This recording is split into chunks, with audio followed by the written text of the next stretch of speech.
It is predicted that on August 13th or August 21st, the President Nicolás Maduro will completely leave that country. Venezuela will be completely freed from that regime, and they are going to declare González the winner in Mundo, who won, and things are going to change completely in that country. Thanks to the Archangel Michael, who will descend on August 13th and August 21st, new messages and good news are predicted for the brotherly people of Venezuela. God bless you, and we will soon be doing the program from there. That is a very good prediction. May it come true. There we have that prediction from MHONI VIDENTE, a renowned predictor of the future, if we can call her that, especially in Mexico and the United States, which is where she is famous, right? She has shared this curious vision about Nicolás Maduro and Venezuela. Well, the truth is, it is quite striking.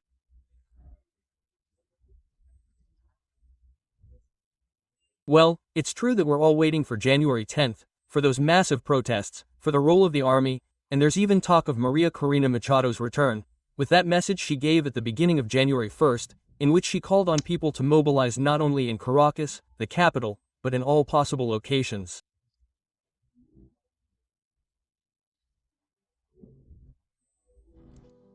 MHONI VIDENTE often talks about prophecies about world events, natural disasters, celebrities, famous people, and politics.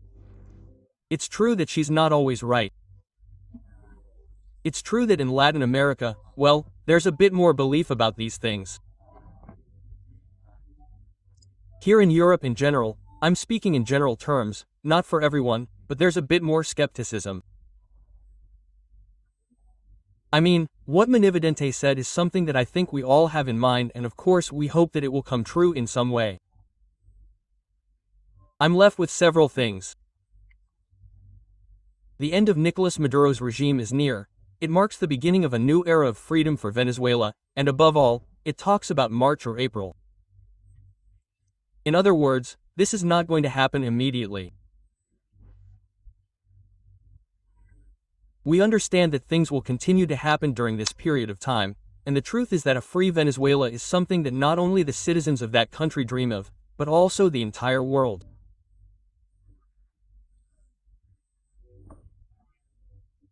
January 10th is supposed to be the day that Nicolás Maduro will assume power. There is a lot of opposition, protests have been called, and in this sense, I think we all have our sights set on the fact that he has not been elected as a legitimate president.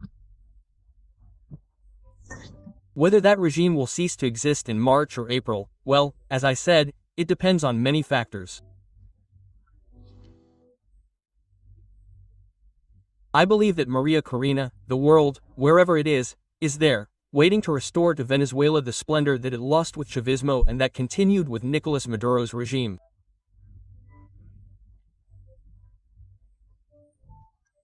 In any case, it is true. We also have the fall of Syrian dictator Bashar al-Assad.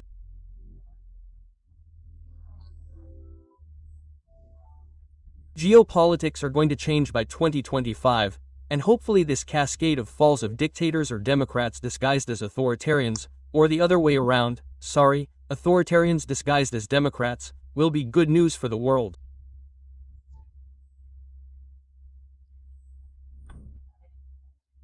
She also referred to Cuba, saying that they could be the epicenter of great transformations and that people want change and to live well in their country. This is the issue, it has to do with Venezuela. In any case, everything there seems to be proceeding with a disturbing normality. At least the press is reporting from Venezuela. The reality is different. It is a time when people have taken advantage of family obligations typical of these dates. But evidently on January 10th, Nicolás Maduro's government has to take office, and it will do so on its own for a new constitutional period. I'm talking a bit about the information that comes from there, but be careful because in this placid Chavista scenario, the opposition continues sending messages.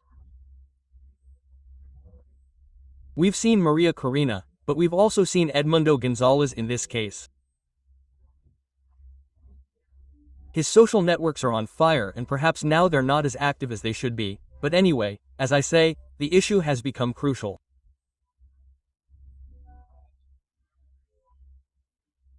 And in fact, a priest in Caracas has asked the faithful to moderate their expectations around January 10th. Most analysts take it for granted that Nicolás Maduro will be the one to assume power again in the federal legislative palace in the coming days.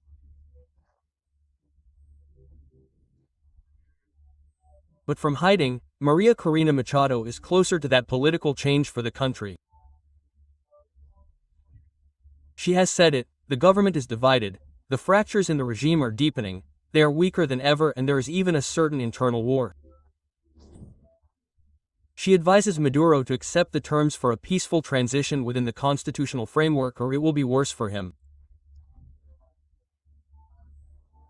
The truth is that in this case González Urrutia has also spoken from Madrid about the inexorability of his return to the country as president-elect.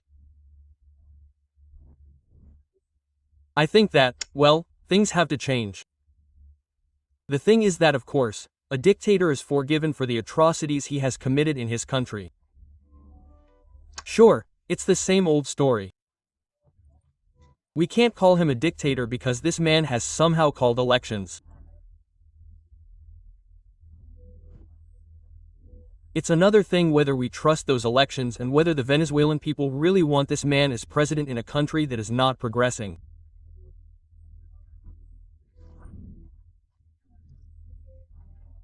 In any case, well, supporters of the Chavista regime or the Maduro regime also demonstrate by pointing their guns at their waists.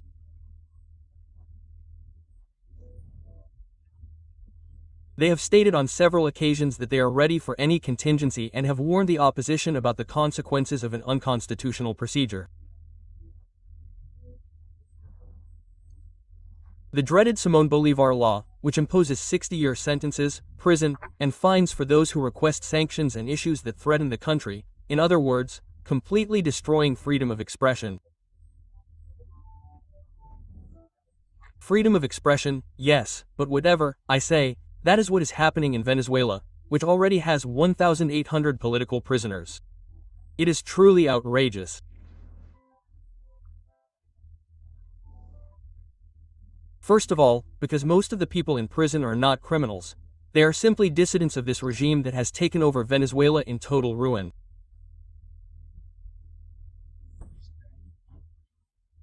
The NGO, Foro Penal, has provided this data, saying that there are 1,800 prisoners precisely for political reasons and that the persecution does not cease.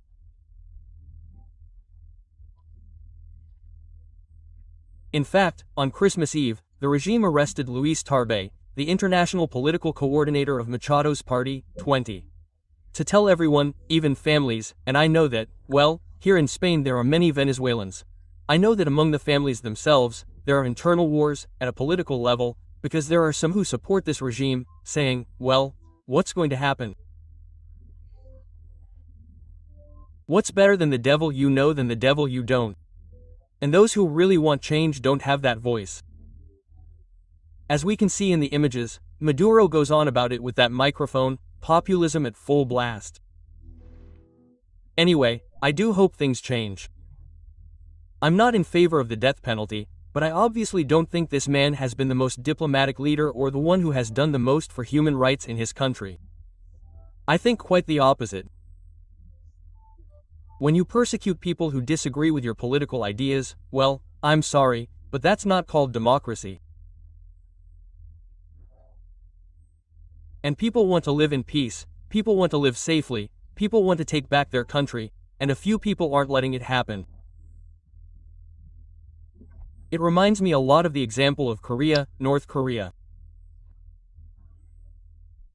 What is clear is that there are two vital inaugurations in these 10 days. The one on January 10th, which will be Maduro's, but Trump takes office on January 20th.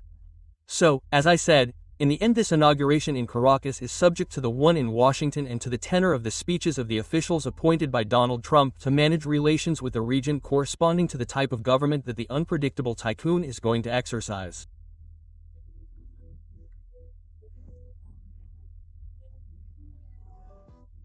Well, I think in this sense, Trump, let's be honest, is an eccentric, whatever you want, but he has managed to maintain diplomatic relations with Putin, with the monarchies here in Europe and with Spain, and he will have to do them one way or another.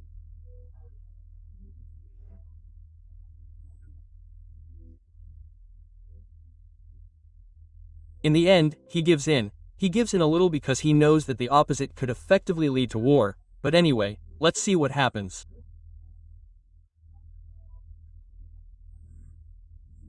Of course, Maduro completely denies everything that has to do with Westernism, even left-wing, his last straw.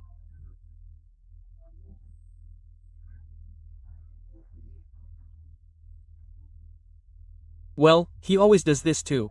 It already happened to him with Peña Nieto in Mexico, and now he has thrown it a little against my law, which is another, they are made for each other. That is to say, one tells the other responds, and so on, all the time creating, well, this political tension in which it seems to me that, well, I'm not in favor of elevating any politician, no matter which side they're on, even with whom I agree, to the level of a superhero. Donald Trump and Miley don't seem like superheroes to me, and of course they don't seem mature to me either. The thing is that Nicolás Maduro is closer to the category of villain, of supervillain in this case, than the other two, who have a lot of, as I said, acting, posturing, eccentricity and little else. Maria Corina Machado has international support and also has great power to convene in Venezuela, but in the end, we're left with the mystery of their ability to maneuver within their own country. Overthrowing Maduro doesn't mean ending the Maduro regime. It remains to be seen what the military will do. As I said, their role in all this is being questioned quite a bit. There is even talk of internal wars within the Venezuelan army itself. In any case, Edmundo Gonzalez has said yes, he will go to Venezuela on January 10th to take office, and then, after a tour that will take him to Argentina and Chile, even though the Minister of the Interior and number 2 radical of Chavismo, Diosdado Cabello, shows every week on television the handcuffs that he will put on him as soon as he sets foot in the country from which he fled judicial persecution against him. That is the situation. Well, the truth is, I believe that on January 10th, no matter what happens, we will not have any kind of tranquility. And we are clear about that. Well, these types of spectacles, as I said, are part of the populism typical of dictators.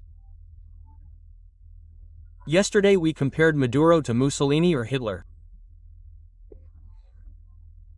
Mussolini and Hitler came to power precisely with this type of tactics and this type of propaganda that is incredible, that 100 years later, is still effective. Well, let's see a little bit, as I said, what happens. There is MHONI VIDENTE's prediction. There have been other seers too, but I say it, I don't believe in these things, I'm quite skeptical, but I think that more than a prediction it is a bit of a wish, and in that sense I also advocate a bit for that, right?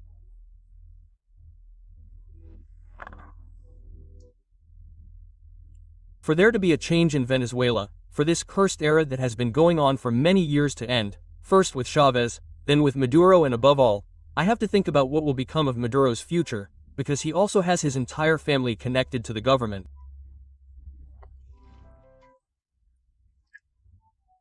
Yesterday we were talking about Nicolásito, that Nicolásito is a real mess with Nicolásito, who is also another propaganda element within the central axis of the Venezuelan government, well, that's it, taking people for fools a bit.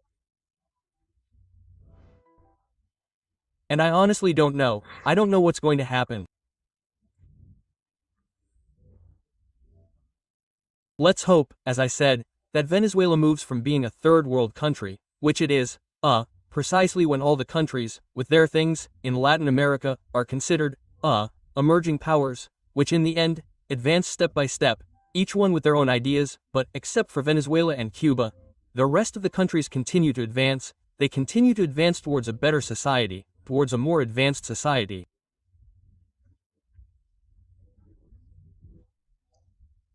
And here this gentleman has remained stuck in Fidel Castro's Cuba, where, well, That's where he gets a bit of all his ideas from when he was young and went there.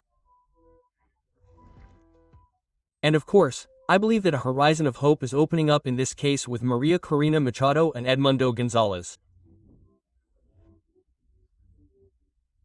It is expected, at least they have shown it, they have shown that they do want to do something for their country and not use this petty patriotism because it cannot be called anything else.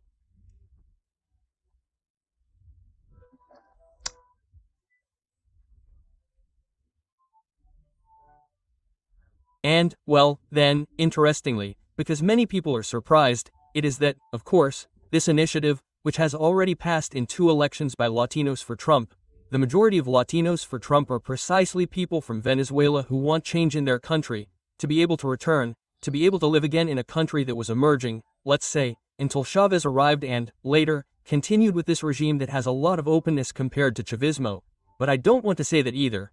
It continues to be what it continues to be.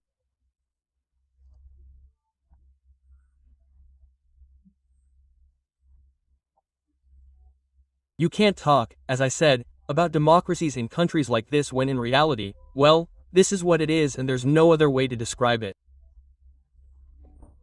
I'll leave it here.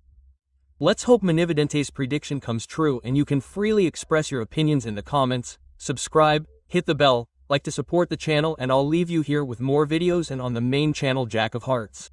Thanks for being there, M.